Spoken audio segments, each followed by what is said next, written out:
discuss about some key concepts which are related to how the materials are purchased, item categories, or how their impact on financials is recorded, account determination, the materials usability, stock type, and the movement of the materials as they are received, stored, and shipped to the customers. We call them sometimes called goods movement. About the item categories. Item categories determine which process steps and data are needed when a company purchases materials or services. And the common item categories are the standard, subcontracting, third party, stock transfer, and services. The standard items are the most common, and process used to procure them include the steps. The ordering party also receives an invoice and makes payment to the vendor. In contrast, when a company purchases materials consignment, and it pays the vendor only when it uses or sells materials. Therefore, there's no invoice received step. The third-party order refers to the items that the vendor ships directly to customer. Under subcontracting arrangement, a company sends materials to a vendor who uses them to create semi-finished goods. The vendor then sends these products back to the company, initiated the process. In this case, the procurement process includes the additional step of the shipping the materials to the vendor. A stock transfer is a process in an organization use the procurement process to obtain the materials from another plant within the same organization. And services such as landscaping services, and they do not involve receiving materials. How determination, the process whereby the system determines which general ledger accounts to use in a given situation. And it is automatic and is based on the data contained in the material master. And the companies also use the procurement process to acquire consumable materials. An account assignment object identifies to bear the cost of a purchase and is the entity for which materials are purchased. For example, when a company purchases office supplies for the marketing department, and it depicts consumption account, such as supplies expense account in the general ledger, and it charges the marketing department cost center for the purchase. So let's recall that the cost center is a cost object used in accumulated costs for a department. And the specific account data needed to determine by the account assignment categories. Typical account assignment categories are described with the accounting data. Shows the relationship between the stock and consumable materials and the account assignment categories. It shows there's several scenarios related to purchasing. Purchase the stock material or purchase the consumer material. The left side of the figure shows that for stock material, account assignment is automatic and is based on the data in the valuation class, and is required the material master. This data determined with the account, for example, the stock account, and will be used during the procurement process. On the right-hand side of the figure, for the consumable materials, an account assignment categories and specific account assignment objects such as the cost center must be provided when the purchase order is created. The data provided by the user determine which general ledger accounts, for example, the consumption account, will be used during the process.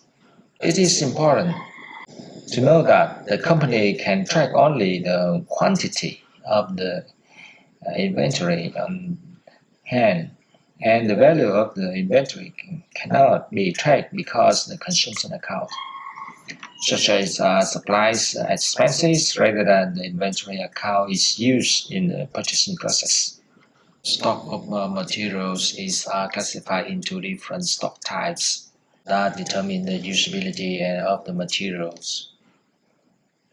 The materials that are classified as unrestricted use, as name implies, it can be used in any manner that management feels that's a benefit to the enterprise, and they can be consumed internally, for example, to produce other products, or externally, or to meet customer demand. In contrast, the materials are defined as in the quality inspection or block stock can be withdrawn only where for sampling of the scrap. And when the materials are being moved from one plant to another, they are classified in the stock in transit. The process step that results in a change in stock results in a goods movement. The goods movement is associated with receiving the material from a vendor, shipping them to the customer, or otherwise moving them from one location within the company to another. So the goods receipt records the receipt of materials into storage, which results in the increase in inventory quantity, and a company usually generates a goods receipt when it receives the materials either from the vendor or from production process. The material document created as a result of goods received will show the location where the materials are received, as well as the specific movement type used. The accounting document will identify the various general ledger accounts that are updated. For the structure of materials document, the header and item details. A material document records data related to the goods movement, such as the receipt of goods from a vendor, as shown in this photo. And the material document consists of the header and one or more items and details. The header includes data such as the date, the name of the person who created the document, and the source of the document. What process step or transaction was used to create it. The items identify the materials involved, quantities, locations, the movement type used, and other relevant data. After you are familiar with some basic concepts in the procurement, now we focus in the process. So this figure indicates that the procurement process is triggered by some event that results in the requirement to acquire materials. The trigger is often a result of the event in another process. For example, the company cannot fulfill the production order until it purchases certain necessary materials. So the materials planning process may alert the company that it needs to increase its inventory of certain materials. The result is a requirement to obtain the materials, and this requirement typically takes the form of a purchase requisition. Once the requisition is created, the company must select a source of a supply. This source can be either external, or for example a suitable vendor, or internal, for example another plant in the company. If the source is external, then the selection process may include additional steps such as requesting or receiving quotations.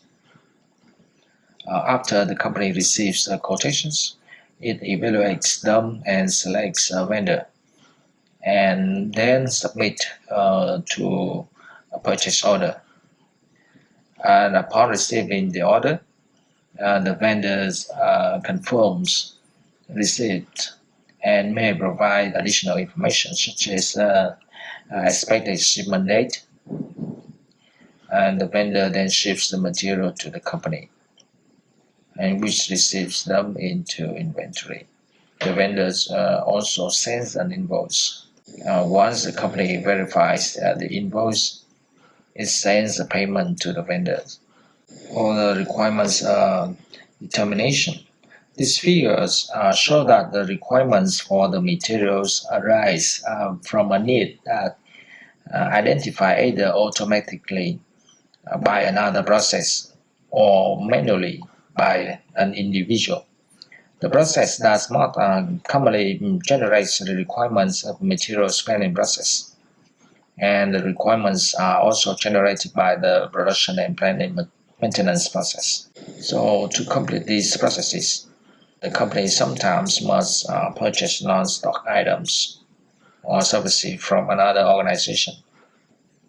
In such cases, the requirement for the materials or services is created, and the need to send materials from external processing during production. For example, a part may be repaired, and will result in the requirements for the subcontract item.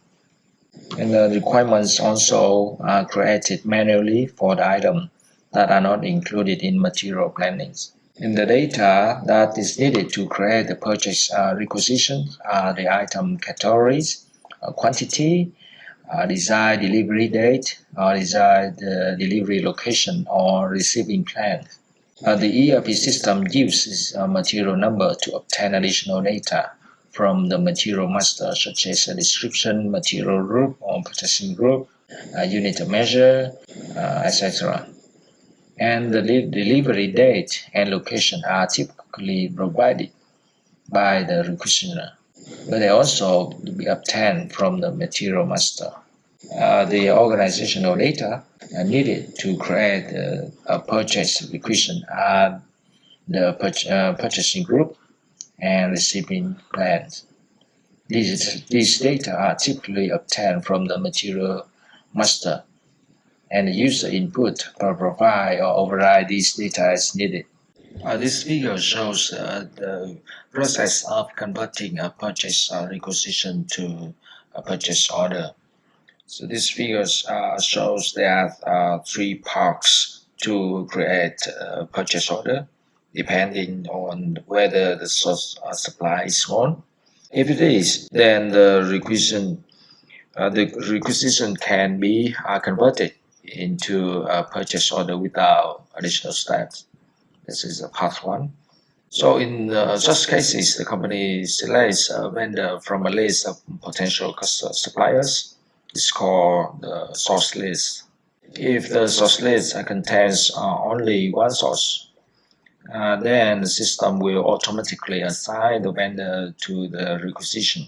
However, if the source list identifies multiple sources, then the system will display a list of vendors for the user to choose.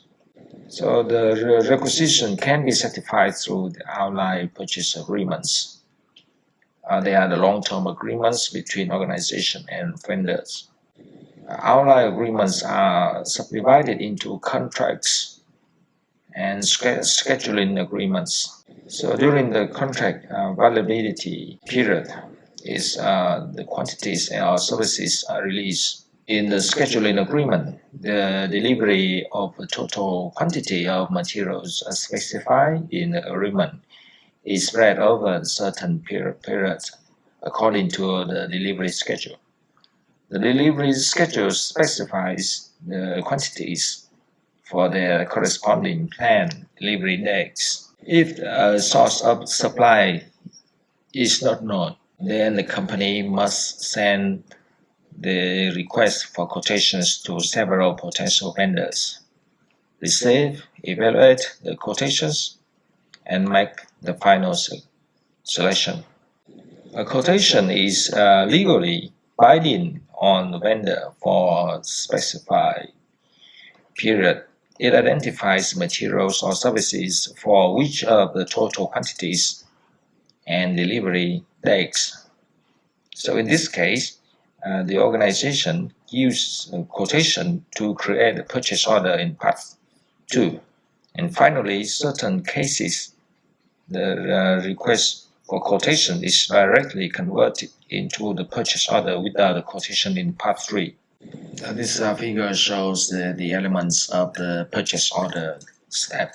A purchase order is a communication sent to a vendor in which a company commits to purchasing the specific materials under the statement terms.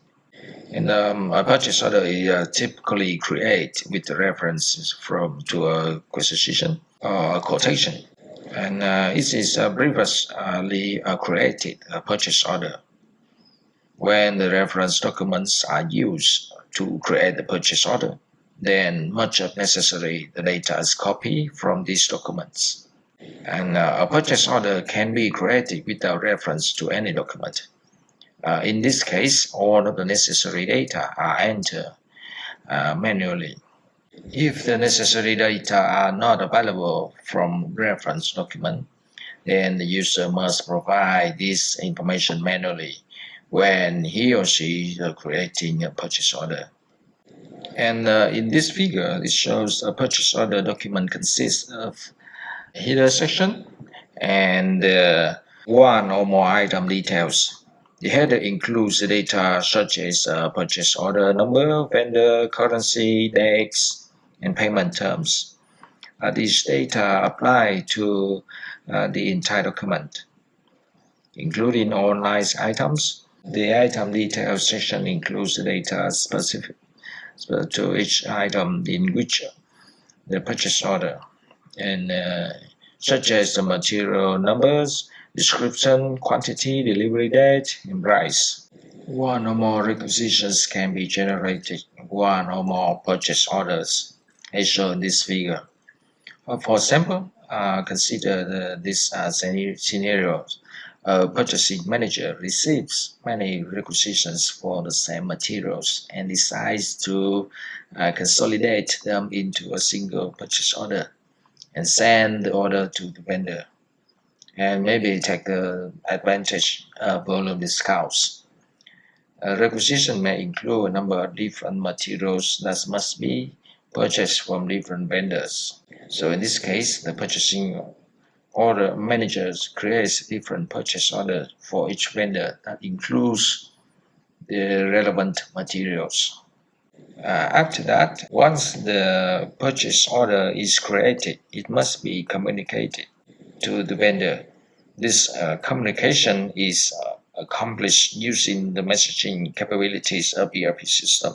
And the ERP system utilizes a variety of media, including the print, email, EDI, web services, and fax. The company is also using managing capabilities of the system to send the reminders and to request the deliveries to speed up. In turn, the vendor uses these capabilities either to accept or reject the order. For the purchase order processing options, the figure shows the various options related to the purchase order step. A company creates a purchase order using a variety of sources documents or none, and the user inputs and then communicates either to an external vendor or to another plant in the company through several communication tools.